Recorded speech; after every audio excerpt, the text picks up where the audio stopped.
Kali ini adalah soal tentang 3 muatan listrik pada segitiga sama sisi juga, tapi besarnya masing-masing berbeda dan ada tanda yang berbeda. 3 muatan listrik ditempatkan pada titik sudut segitiga sama sisi ABC seperti pada gambar. Jika muatan QA adalah 8 mikrokulom, QB minus 8, dan QC 6 mikrokulom, dan panjang sisi segitiga adalah 30 cm, maka gaya kolom yang dialami titik C adalah berapa? Nah, kita lihat di sini sudah ada gambarnya. Yang titik C adalah yang ini.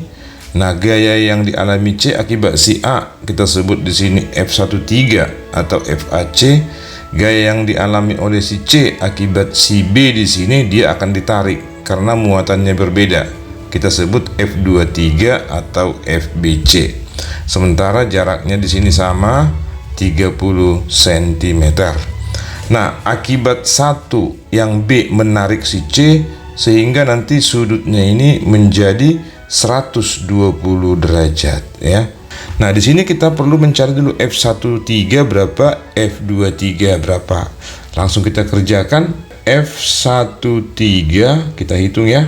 Muatan A itu 8 mikrokulom, muatan B besarnya minus 8. Tapi di sini muatan A dan muatan C F13 berarti 9 kali 10 pangkat 9 kali 8 kali 10 pangkat min 6 dikalikan dengan 6 kali 10 pangkat min 6 per 30 cm adalah 0,3, berarti 3 kali 10 pangkat min 1 kuadrat.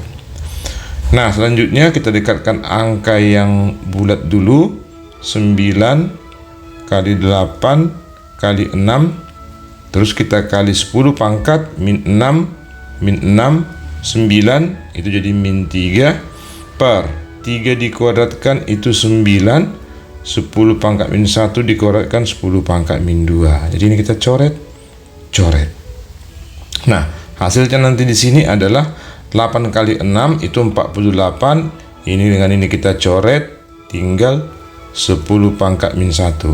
48 kali 10 pangkat min 1 adalah 4,8 Newton. Nah, selanjutnya untuk yang kedua juga nanti kita lakukan seperti itu. Kita coba dari atas. F23 sama seperti yang tadi. Kita buat 9 kali 10 pangkat 9. Ini dikali 8 kali 10 pangkat min 6. Nah, untuk tanda minusnya tidak perlu dibuat karena tanda minus menentukan arah gaya. Maka di sini langsung dikali 6 kali 10 pangkat min 6 per 3 kali 10 pangkat min 1 kuadrat. Nah, kalau kita lihat semua angka ini sama dengan angka yang ada di sini. Ya. Angka ini sama dengan yang ada di situ. Berarti hasilnya nanti F23 itu juga besarnya akan sama dengan 4,8 Newton.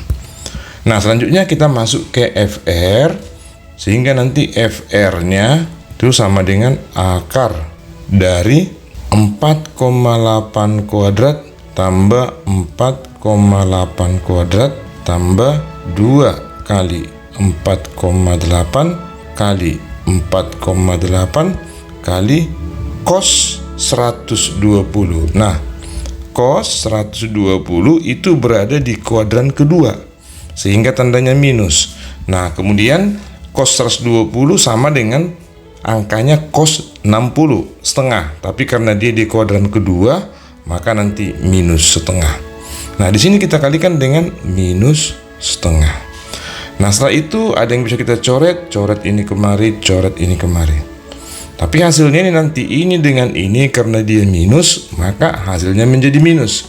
Sehingga nanti FR akan sama dengan akar dari 4,8 kuadrat tambah 4,8 kuadrat. Nah, ini jadi kurang. Ya, 4,8 kali 4,8 adalah 4,8 kuadrat. Sehingga nanti ini akan kita coret. Nah, dengan demikian F resultannya nanti akar dari 4,8 kuadrat adalah 4,8 Newton juga. Apa kesimpulan kita? Kesimpulannya adalah jika dua vektor sama besar 4,8 dengan 4,8 dan membentuk sudut 120 derajat, maka nanti besar vektor itu akan sama dengan besar salah satu vektornya. Jadi nanti jika misalnya F1 sama dengan F2 dan membentuk sudut 120 derajat, maka nanti di sini F resultannya akan sama dengan F1 atau sama dengan F2. Jadi jangan dihitung lagi kalau ketemu soal seperti ini. Nah, jawabnya adalah 4,8, berarti bravo.